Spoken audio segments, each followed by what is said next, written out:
Hello everybody and welcome to Grey History, the Bastille Day Special for 2023. This episode is something a little different, and was created for a unique reason. David Crowther, the host of the immensely popular The History of England podcast, offered me the amazing opportunity to create an episode of Grey History for his show. And with an offer like that, how could I possibly say no? As a result, this special episode unpacks an intersection between British history and the French Revolution. Specifically, it explores British reactions to the Revolution across the Channel. In particular, we'll be examining the works of Edmund Burke and Thomas Paine, and unpacking not only how they shaped the British debate at the time, but also how they still influence Western politics today. We're going to be covering a lot of interesting territory, and I guarantee, at a minimum, you'll walk away with some pretty fascinating pub trivia facts. Now, as previously mentioned, this episode was created for the History of England podcast. So, if you hear me recommending the show or covering very basic facts about the Revolution, that's the reason why. As this is not a main narrative episode, I'll save the introductions of the newest patrons until episode 57, but a warm welcome to the people who are now amongst the most awesome individuals on the planet. This show is only possible thanks to the amazing community supporting Grey History, and I can't thank you enough for making episodes like this possible. If you haven't seen it yet, there is a behind-the-scenes video for this episode that has been uploaded exclusively for patrons of the show, explaining how this episode came to be, and also some potential bonus episodes that we might do in the future. As a reminder, if you're enjoying Grey History, if you want to keep enjoying Grey History, then I need your help. For as little as half a cup of coffee, for as little as $2 per main narrative episode, you can keep Grey History running and enjoy hours of bonus episodes, episode extras, and behind-the-scenes videos in return for your support. You'll also receive an ad-free version of the show and the warm fuzzy feelings of helping a small independent podcaster stay on the air. So Google Grey History Patreon and join the community today. I need your support, and we both know that you need more Grey History. Anyway, that's enough from me, so let's get into it.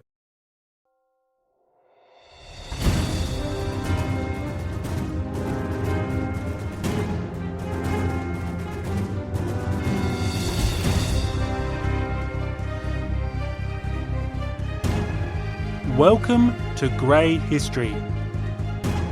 British reactions to the French Revolution.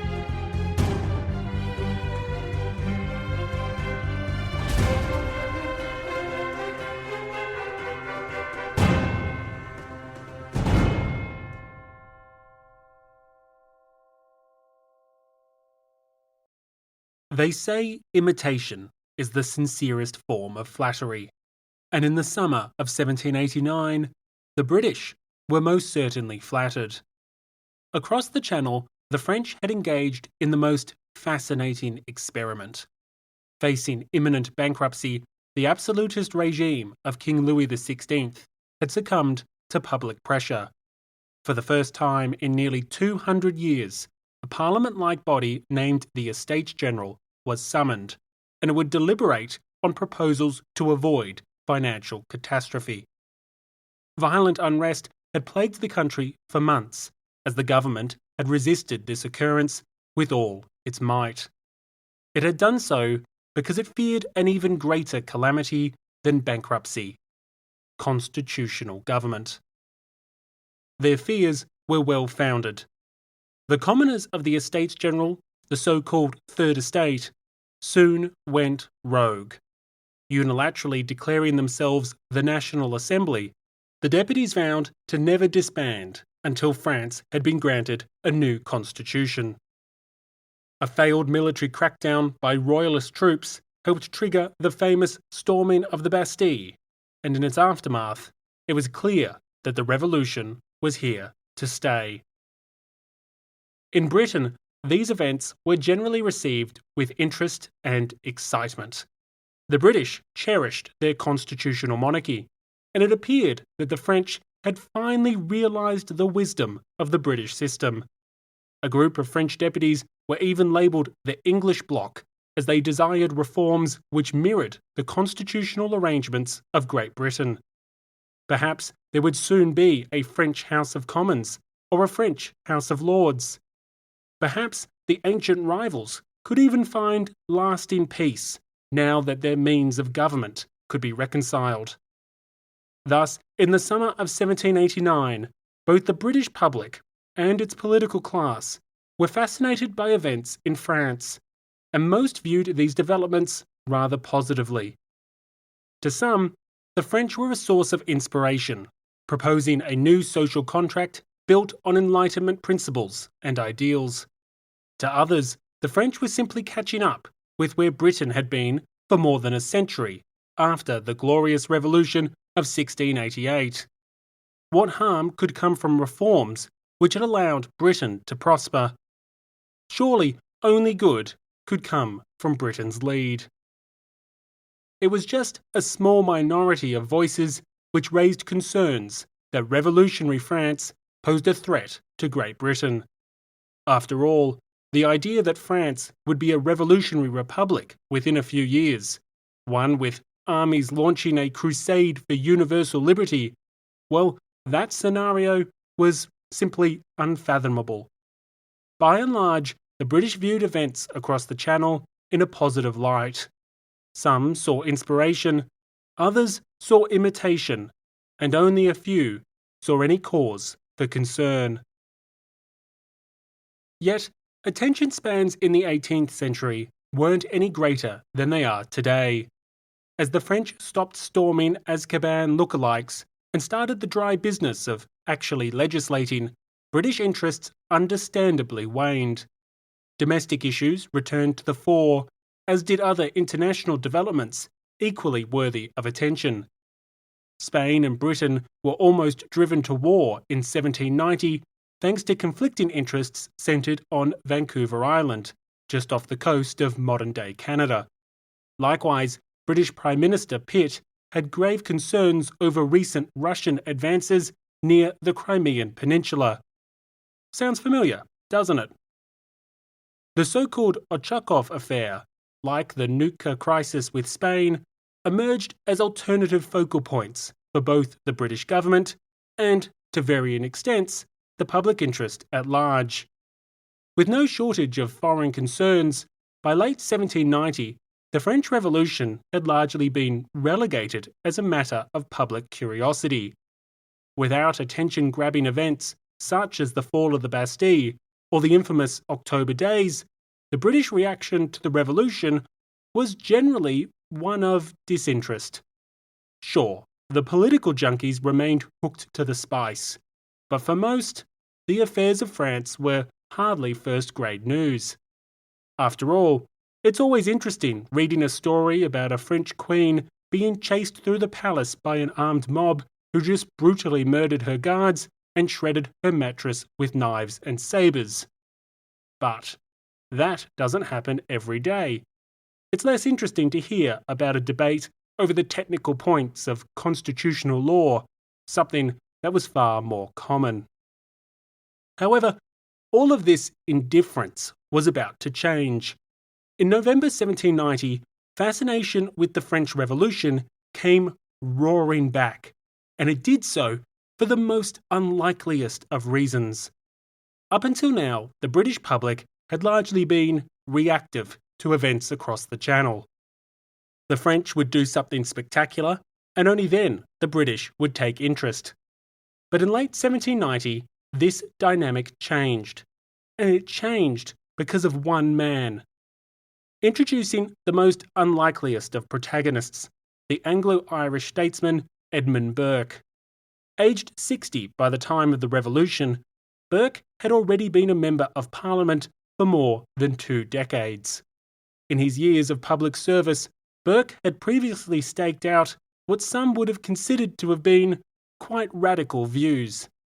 Notably, Burke had expressed sympathy for the American colonists in the preceding decades. Furthermore, he was also a forceful proponent of Catholic emancipation, one of the most contentious and divisive issues of the time.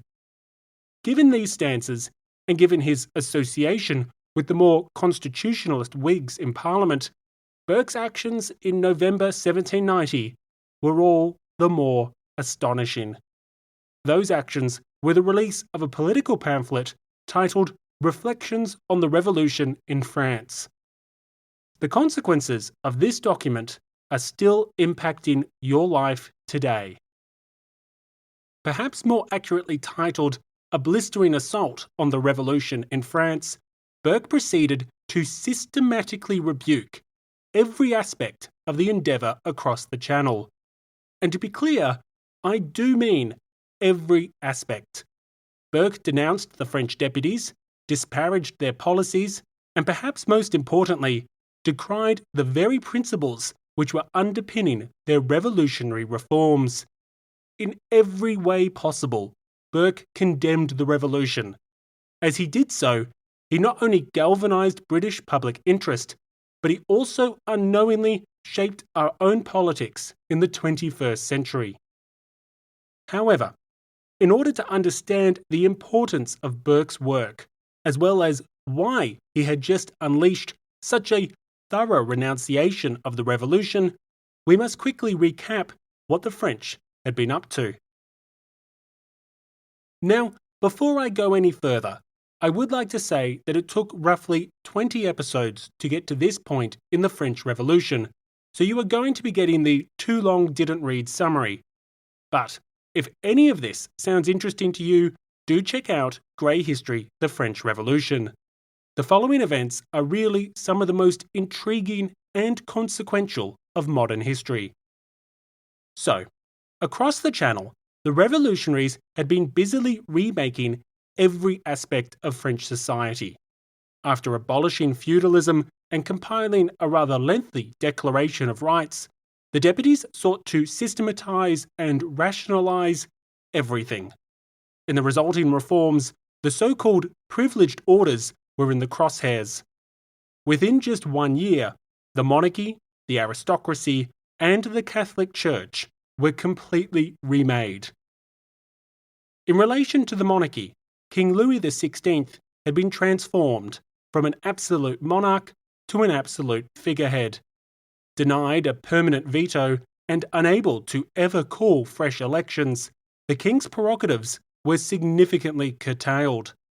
Furthermore, Louis had been forcibly relocated from Versailles to Paris, and once in the capital, it was fast becoming clear that he was not the city's king, but rather its captive.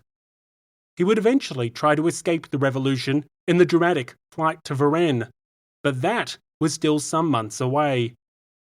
However, lest Louis feel too sorry for himself, he could compare his plight to that of his former nobility. The key word being former. In June 1790, the National Assembly abolished the French aristocracy. Months earlier, the deputies had debated whether to follow Britain's example and establish a House of Lords. Back then, the deputies had decided against any upper chamber, and since then, they decided there would be no lords at all. Asserting that such distinctions were not conducive to the general good, centuries of traditions and customs were instantaneously erased. In order to ensure that nobility was relegated to history, the deputies banned the display of coat of arms, traditional uniforms, and even the use of titles. Despite stylizing themselves as the warrior class, the French aristocrats had been defeated by common lawyers, armed only with pens and paper. But there was more to do. With such mighty weapons, the revolutionaries proceeded to take on an even higher power, the Catholic Church.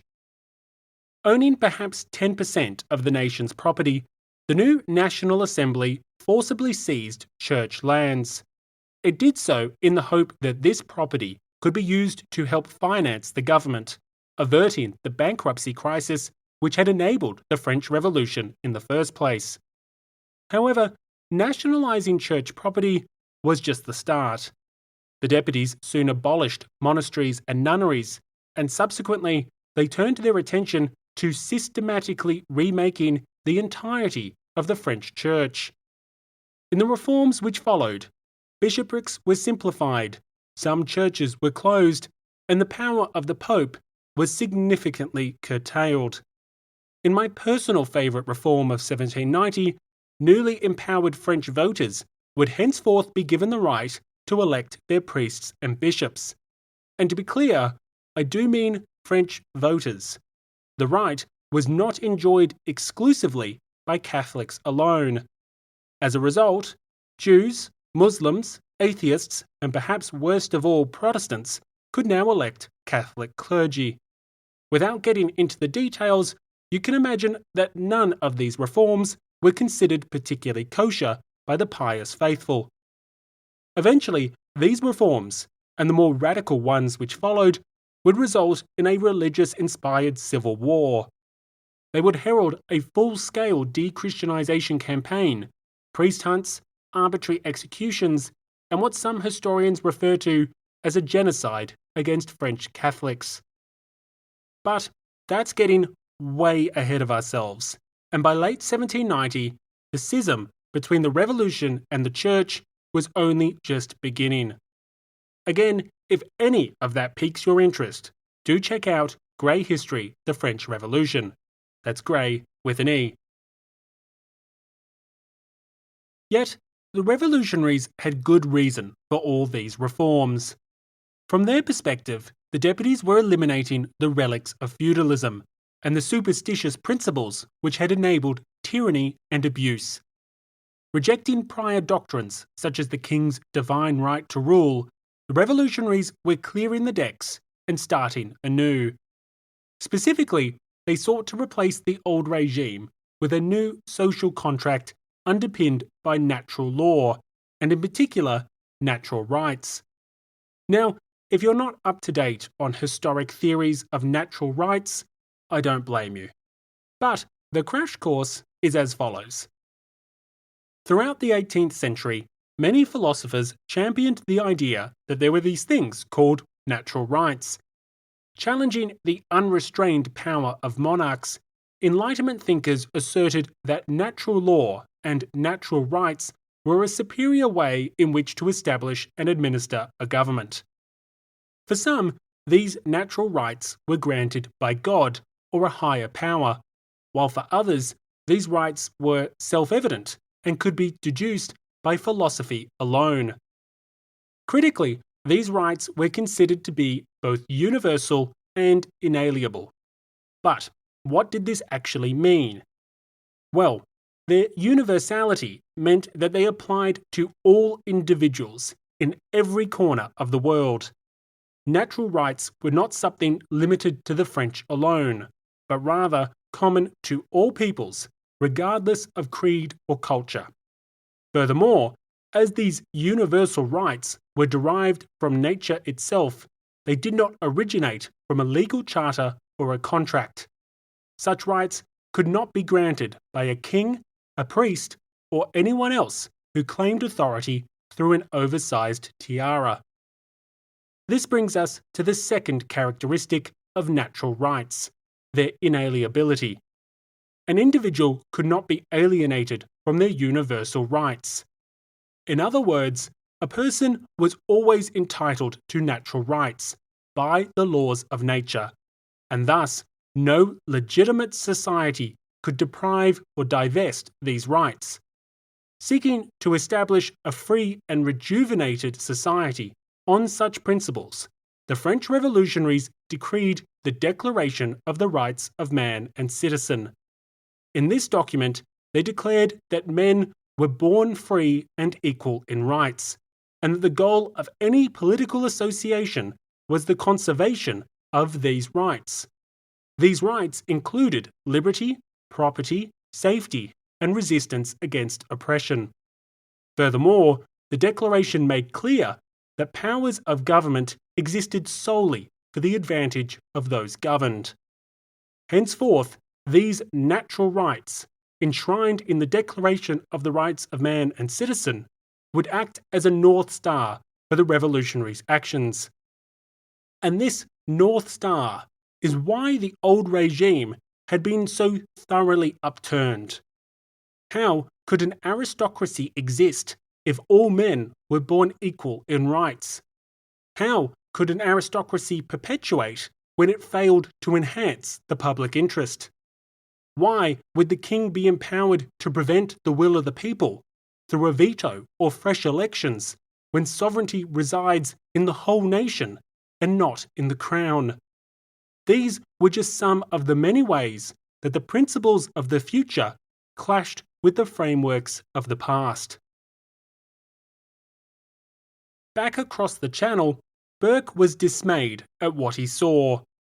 To Burke, the French had fundamentally squandered their chance to establish a strong and stable society, one which would protect French liberties from both a tyrannical king as well as a tyrannical populace. Instead of following the clearly exceptional example set by the British and its constitutional monarchy, the French had rejected their own ancient institutions as they foolishly pursued a social contract built upon natural rights. Attacking the deputies as inexperienced enthusiasts, Burke ridiculed the idea that a prosperous and free society could be fabricated using such theoretical principles. For Burke, government was a practical science, not a theoretical one. As a result, if one wanted to build a stable constitutional settlement, one should look at what was already working. In other words, one had to incorporate the time-tested institutions, traditions, and norms which had already brought prosperity to previous generations. As Burke himself claimed, "It is with infinite caution that any man ought to venture upon pulling down an edifice which has answered in any tolerable degree for ages the common purposes of society, or on building it up again without having models and patterns of approved utility before his eyes." From Burke's perspective, the revolutionaries had committed a terrible folly.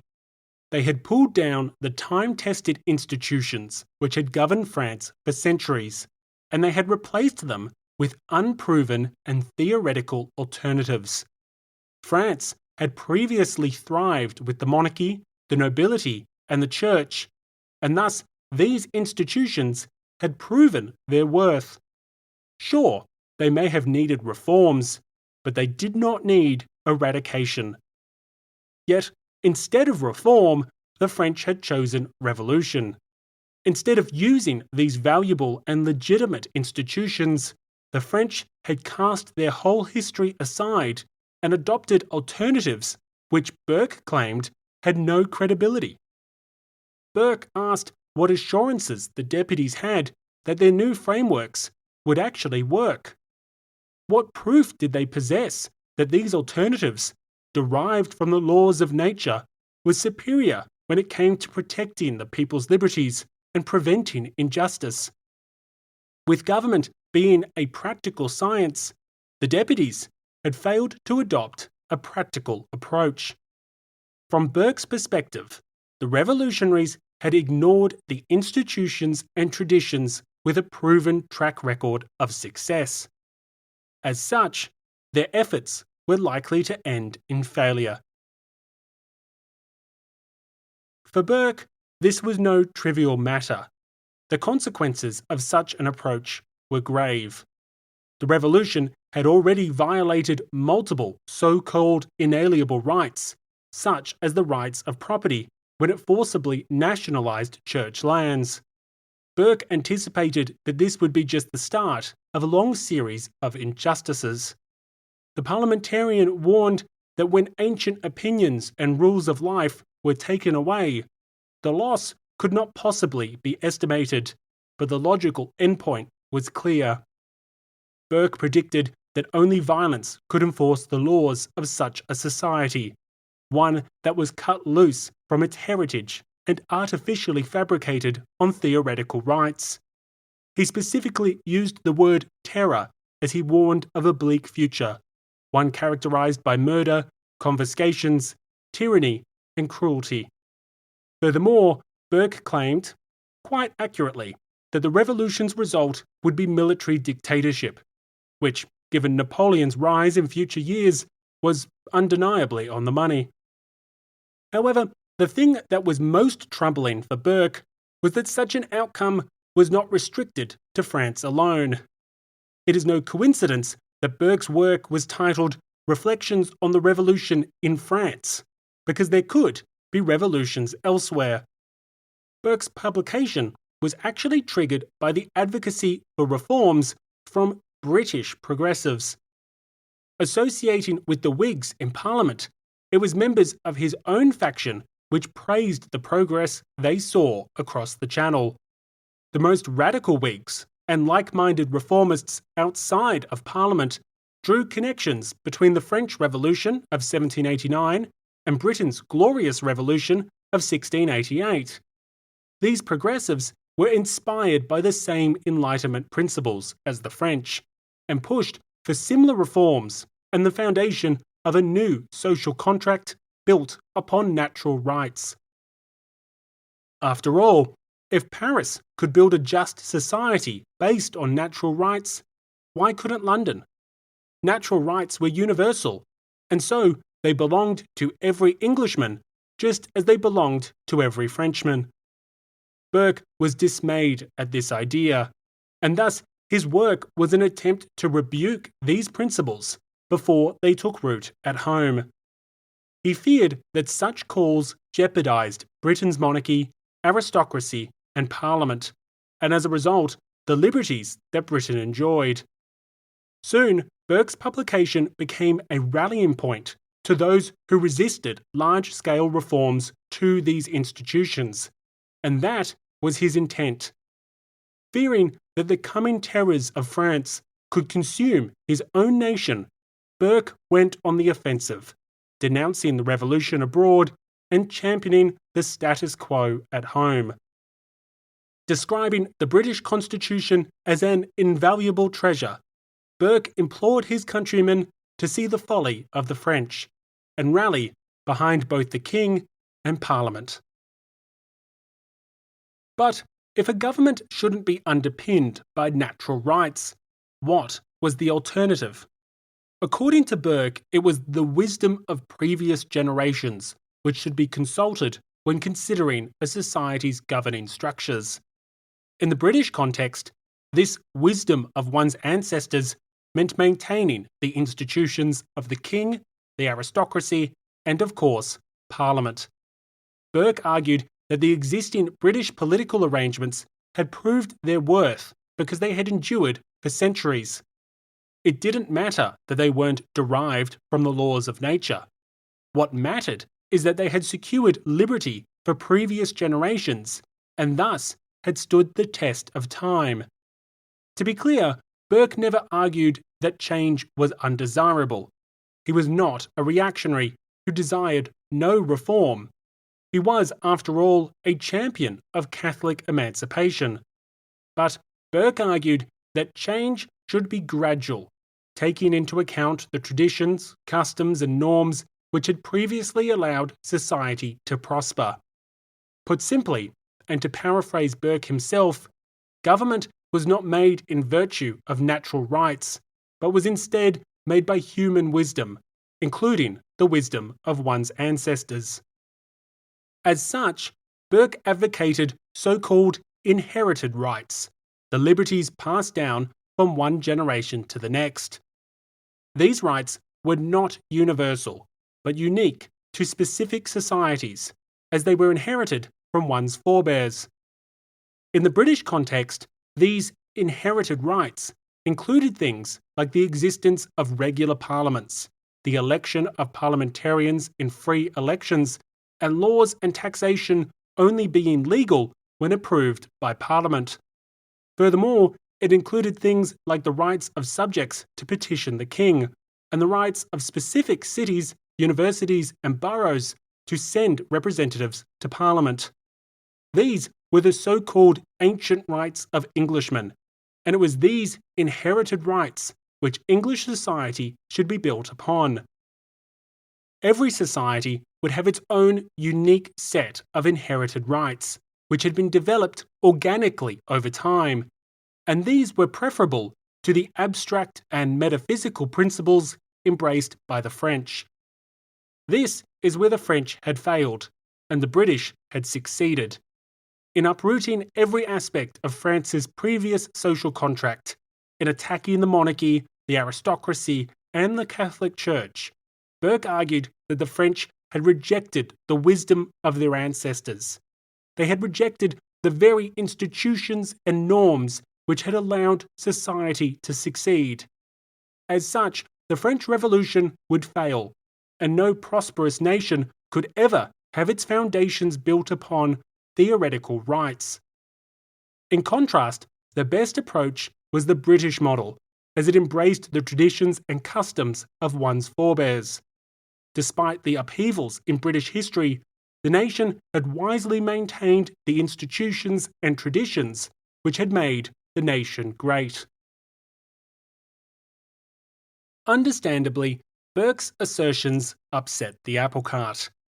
But before we move on to Burke's detractors and introduce Thomas Paine, I do want to take a slight detour and explain why this is still relevant today. Burke's work remains highly influential, especially amongst conservatives in the democratic world. After all, any political arguments favouring slow, gradual change, one which emphasises approaches we know to have worked in the past, well, those arguments are all heavily relying on Burke. If you think about it, the current arguments in favour of retaining key British institutions, including both the monarchy and the House of Lords, they still have their foundations in Burke's views. Ask a monarchist in the UK why they support the Crown, and you're probably going to hear replies which reference tradition, history, its custodianship of previous success, and the perceived benefits of the existing system, which they don't want to change in haste. This is Burke talking. Likewise, the same arguments can be found in Commonwealth nations. In 1999, Australia held a referendum on whether or not it should become a republic with its own head of state. Many argued that the existing system had provided stability, protected the liberty of citizens, and should not be overhauled as it connected Australia's present generations with its past. These justifications all touched on Burke's points. They were not grounded in principles such as natural rights, but rather in arguments that the monarchy had brought previous success and that one should maintain time-tested institutions. But Burke's importance is not limited to the Commonwealth alone. In the United States, Burke is no less impactful, with his writings and ideas being used to champion all sorts of conservative policies. In short, by advocating that political action should be grounded in experience rather than theory, Burke continues to shape our politics well into the 21st century. But with a legacy like that, well, you can be sure that there is no shortage of individuals looking to poke holes in Burke's thesis. Now, as much as I would love to frolic in the details of historiography, we do not have time to get into all the nooks and crannies regarding Burke's reflections. Given the sheer volume of work produced on the man considered to be one of the founding fathers of conservatism, exploring every detail would take a whole series of podcasts. Instead, we're going to focus on one rabbit hole I find particularly interesting, and as an enthusiast of English history, I suspect you will too. We're going to unpack what is considered one of the most obvious flaws of Burke's views, one which might already have you scratching your head, and one relating to the history of England. Three notable themes can be picked up from Burke's reflections on the Revolution in France. Firstly, Burke advocated so-called inherited rights, liberties which had supposedly been secured by one's ancestors and passed down the generations. It was these rights, combined with gradual reforms, which should govern a prosperous society. Secondly, Burke forcefully denounced the violence and excesses of the French Revolution, decrying the treatment of the royal family and the aristocracy more broadly. Finally, Burke attacked the all-encompassing reforms of the French, reforms which represented a complete break with the past. Given these 3 points, how did Burke square such opposition to the French Revolution with England's less than pacifist and rather turbulent history? After all, in 1688, the Glorious Revolution had famously deposed King James II and imported the Dutch prince William of Orange. How did putting James on a boat to France reconcile with Burke's gradual change? Surely the king gradually losing sight of the white cliffs of Dover was still a little too fast. Going even further back, what about the English Civil Wars, or for that matter, the Barron Wars, which provided the much mythologized Magna Carta? Surely Burke's denunciation of the violent upheavals in France was incompatible with a defense of England's less than tranquil history. Well, here is where Burke the politician moonlights as Burke the gymnast. Although not enough for his critics, Burke did offer a way to reconcile these views. According to Burke, the Glorious Revolution of 1688 was not really a revolution. Instead, it was more of a restoration. Specifically, the events of 1688 were not about proclaiming new rights derived from theoretical principles. Instead, they were about restoring existing rights which had been inherited from previous generations. Rights which had been jeopardized by the sinister King James II. Thus, the English were reasserting their inherited liberties, not codifying new rights which had their origin in the laws of nature. Likewise, even the Magna Carta was viewed as a process of restoration. Burke leant on the arguments of the 17th century Chief Justice Edward Coke, who himself was a chief player in reasserting the rights of Englishmen through the Petition of Right in 1628. Coke and Burke argued that the 13th century document was not codifying new liberties, but rather reasserting rights which already existed for Englishmen. It was argued that such rights predated the Norman conquest of 1066, and Burke explicitly states that the Magna Carta was nothing more than a reaffirmance of the still more ancient standing law of the kingdom. Modern-day historians generally have a field day debunking such claims, but Burke, Coke, and a significant number of their respective contemporaries took them at face value. For Burke, the rights and liberties enjoyed by the English had existed for centuries.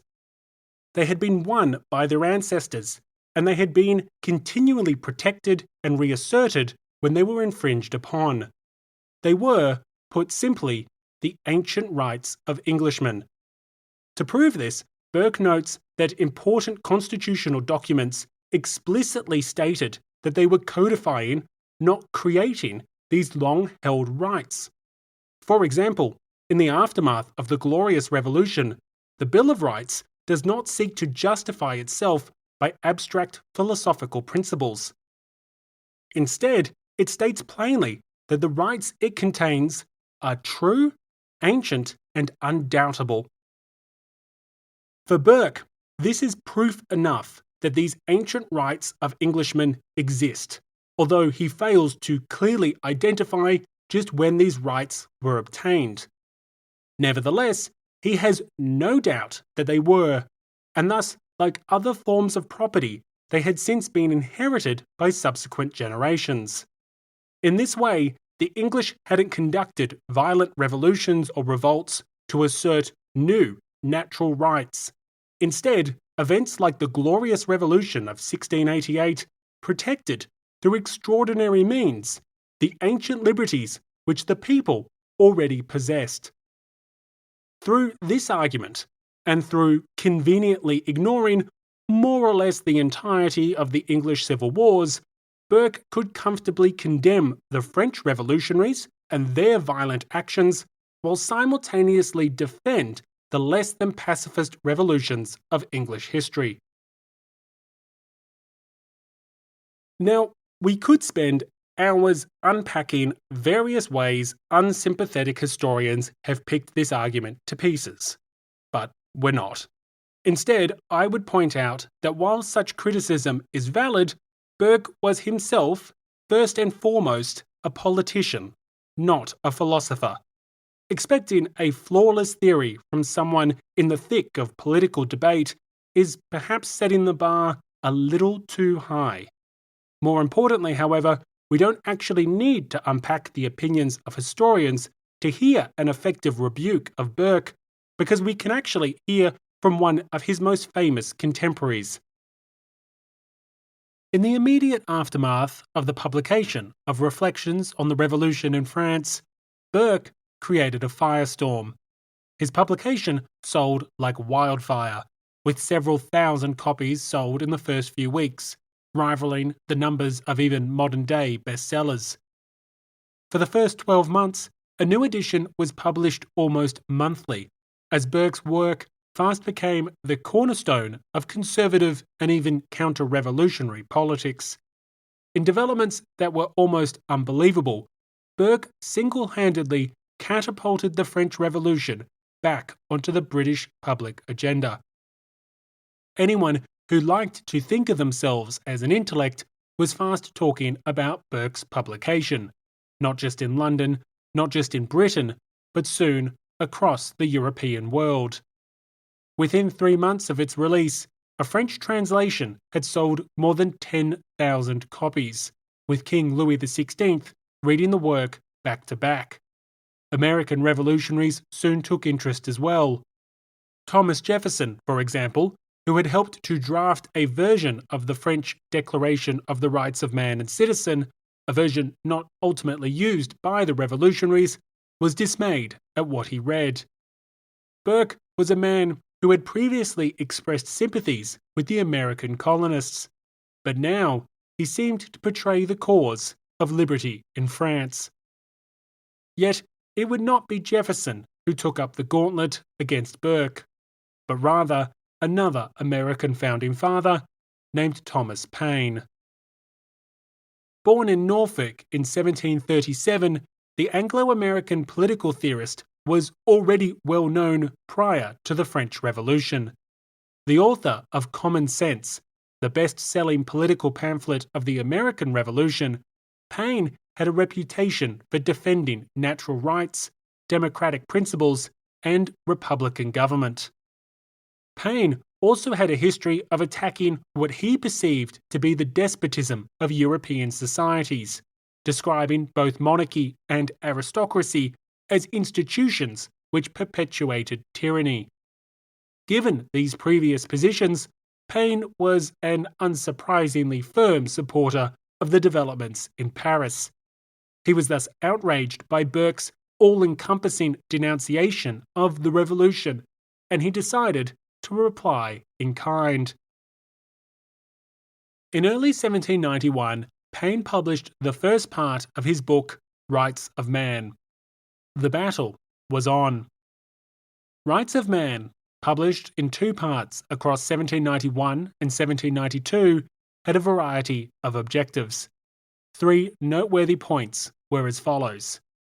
Firstly, Rights of Man offered a stinging rebuke of Burke and his arguments against the French Revolution.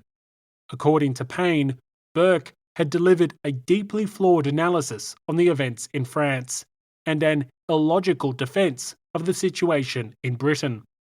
Secondly, Rights of Man outlined Paine's advocacy for constitutional and political reforms within British society, reforms which shared much in common with those across the Channel and were nothing short of nightmarish to Burke and his associates. Finally, Paine used his book to make the case for much broader reforms to society, most notably on the issues of taxation and welfare. If we dive deeper into the first point, Paine's work offered an impassioned defense of the French Revolution and a complete rebuke of Burke's prior criticisms. Paine shared the revolutionaries' view that a society should be constructed upon universal and inalienable rights. Consequently, the French were correct in framing their constitution with constant consideration as to how new laws and institutions would protect and uphold these rights. This position was in direct contrast to the views articulated by Burke, who Paine proceeded to denounce. Paine savaged Burke's idea that a social contract could be built upon so-called inherited rights, and that society should be an organic framework passed on from one generation to the next. Going further, Paine disputed the very idea that Burke's inherited rights even existed at all.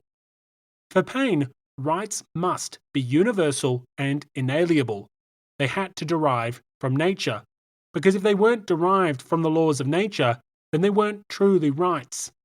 This is where Paine believed Burke was wrong, and that the British had been led astray.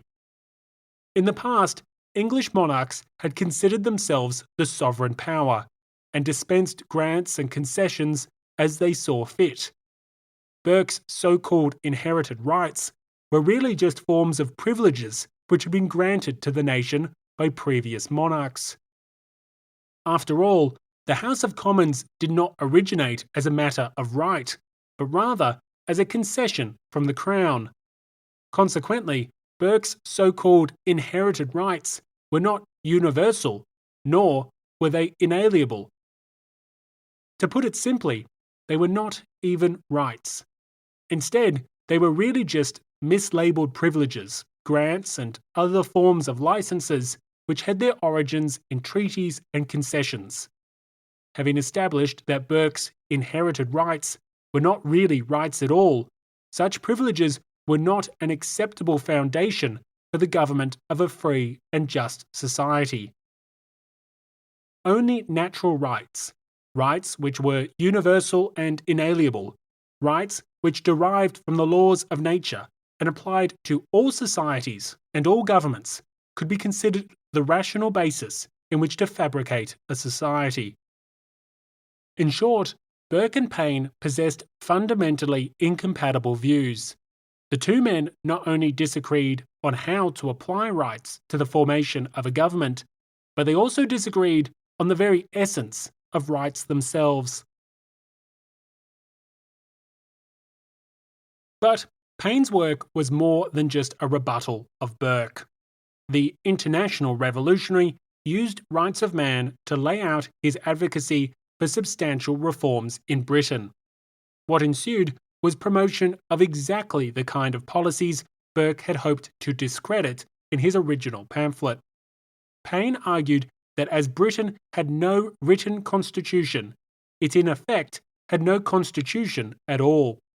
A constitution had to be written, it had to be tangible, and since Britain had no such constitution, the people should create one.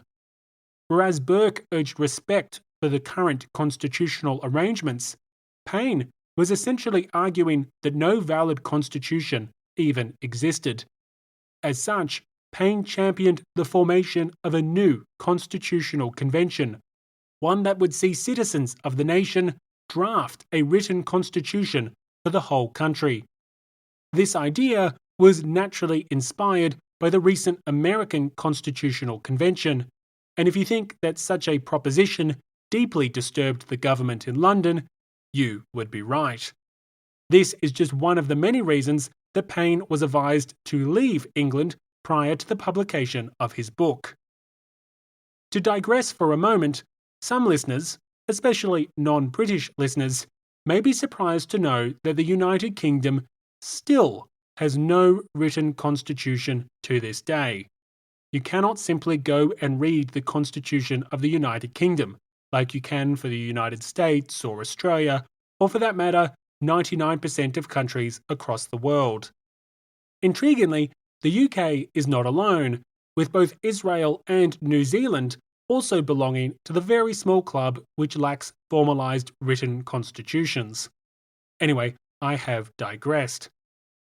Paine's demands for a written constitution were all the more troubling when combined with the rest of his book. Paine denounced the English nobility, describing the institution of aristocracy as a monster. Advocating for its abolition, Paine claimed that the nature and character of aristocracy went against every law of nature, and that the French were right in destroying their own nobility. Thankfully for our friend Thomas, he has no way of knowing that the aristocracy still exists in Britain, that the House of Lords is as alive as ever, and that its members include political appointees who are so young that they would be ineligible for running as a United States Senator. To digress for a second time in as many minutes, the House of Lords is currently the second largest legislative chamber in the world, second only to the highly democratic National People's Congress of China. Like I said, it's probably good for Paine's mental health that the committed revolutionary does not know what he's missing. Returning to the rights of man, Paine's criticisms of the nobility didn't stop at the aristocracy.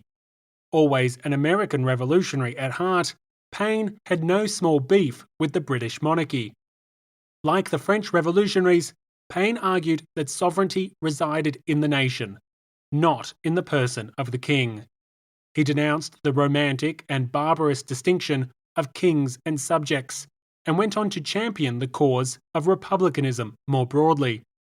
In another rebuke of Burke, Paine claimed that the republican system of government was preferable to that of monarchy, because republics embraced the whole nation.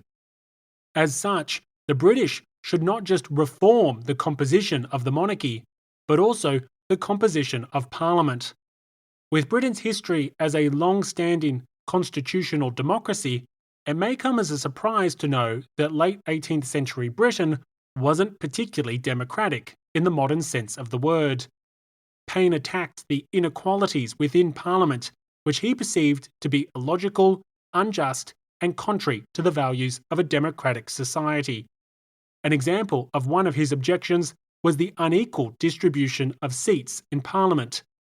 For Paine, it was ridiculous that Cornwall should have the same representation in Parliament as all of Scotland. Likewise, how could major urban centres be denied representation, while some electorates, often dubbed rotten boroughs, were controlled by just a few dozen voters? From Paine's perspective, such injustice and irrationality could never exist in a society built upon reason and philosophy. Of course, all of these proposed reforms created a stir, but before we move on, it is worth briefly noting Paine's rather radical advocacy for significant social reforms. Well ahead of his time, Paine used Rights of Man to outline considerable changes to taxation and welfare. A widespread education system, relief for the poor, and an old-aged pension, all paid for by higher taxes on the wealthy, were just some of the extremely radical ideas which Paine presented.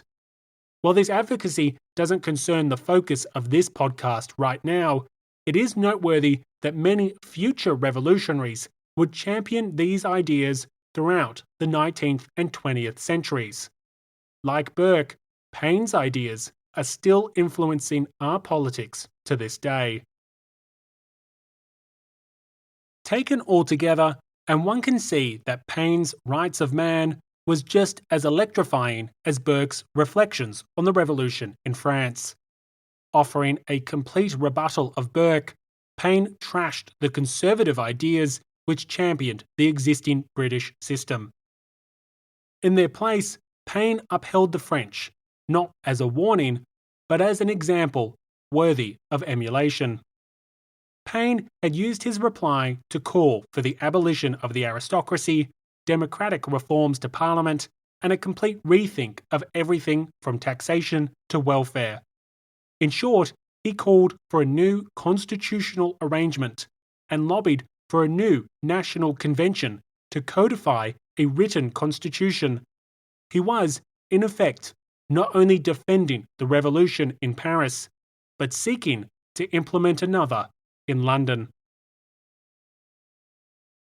Like Burke's work, Paine's has no shortage of detractors, with contemporaries and historians eager to critique a range of aspects of his rebuttal.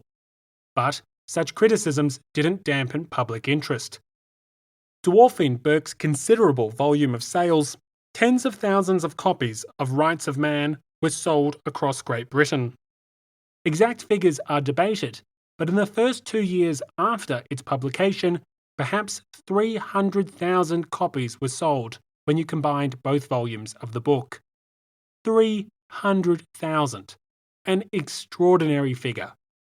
Furthermore, political clubs and societies sprung up across Britain, advocating Paine's ideas and seeking to translate them into practice.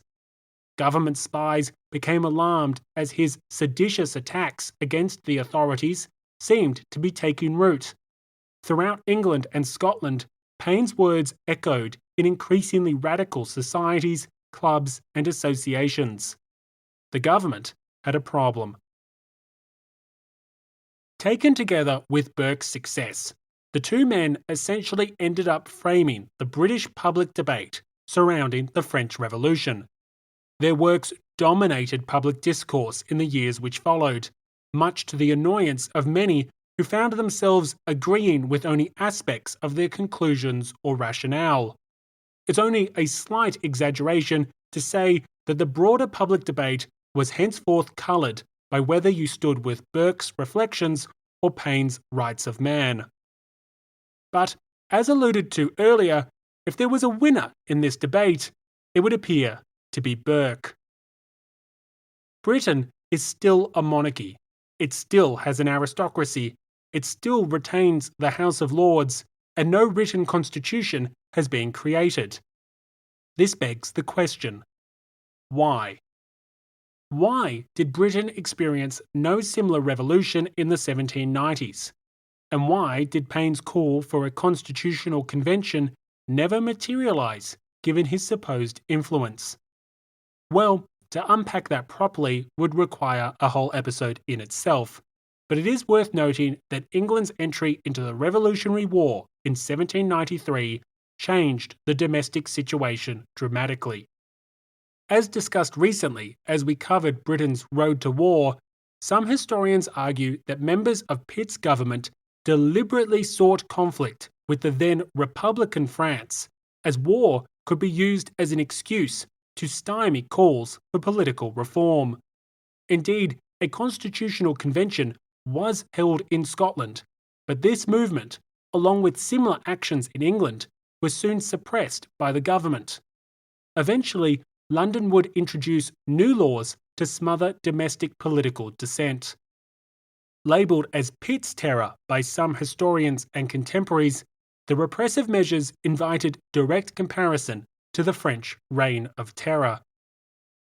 Habeas corpus was suspended, facilitating the detention of radicals without charges or a trial. Going further, the government pursued political societies, publications, and public gatherings, in part by greatly expanding the definition of treason. The cumulative effect of these measures, in addition to the famed treason trials of 1794, strangled the nascent constitutional movement.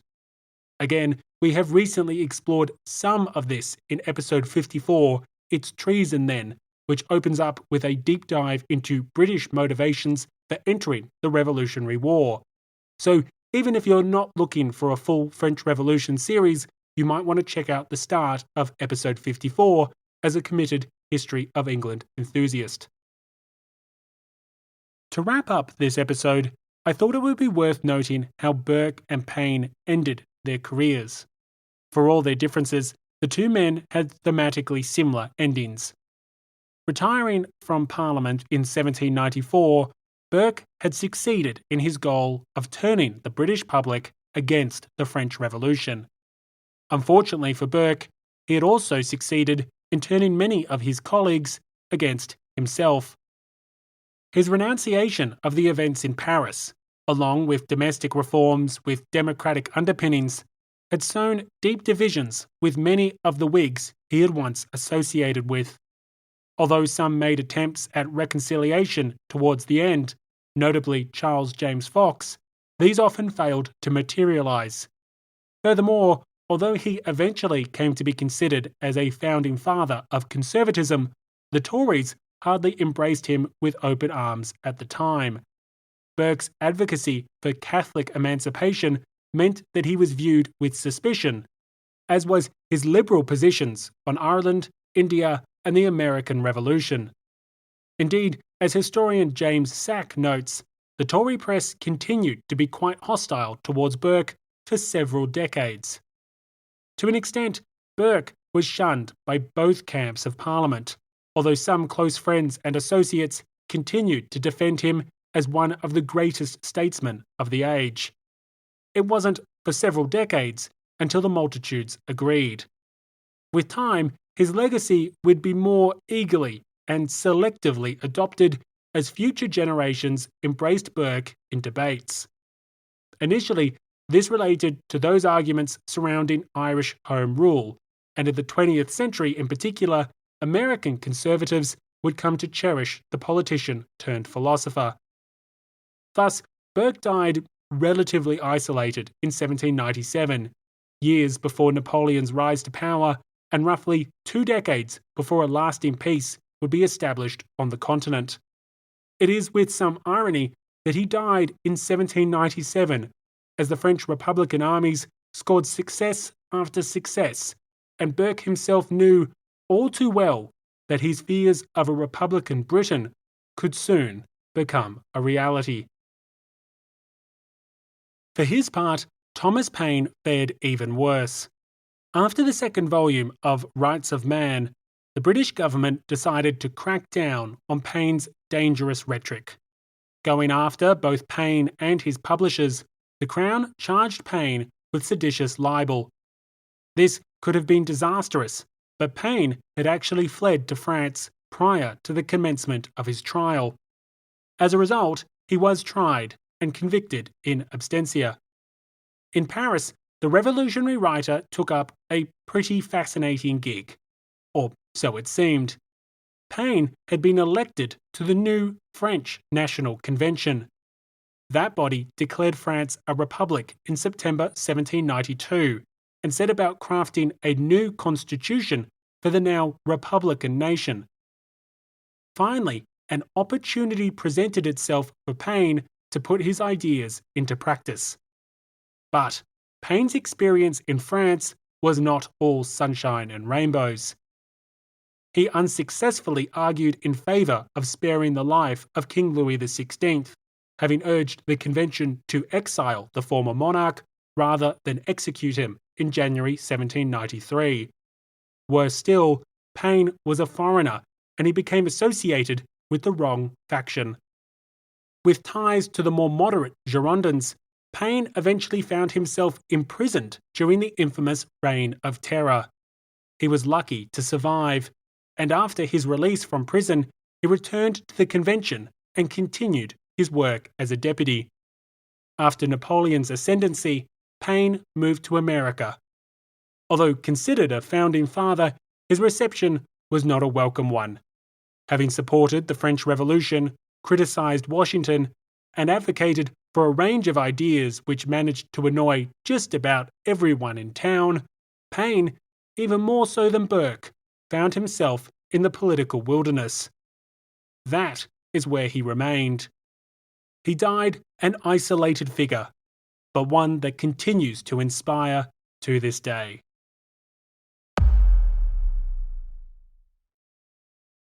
Thank you for listening to this very special episode of Grey History for the History of England podcast. Episodes like this are only possible thanks to the support of the community, So thank you so much to everyone supporting the podcast in some way, shape, or form. If you've enjoyed this episode of Grey History, why not listen to more? There's half a dozen bonus episodes available right now for members of the Grey History community. For as little as $2 per regular episode, you can help support history that isn't black and white and enjoy all the perks that come with it. Just Google Grey History Patreon or follow the links in the show notes or on the website. As always, thank you for listening. Stay safe.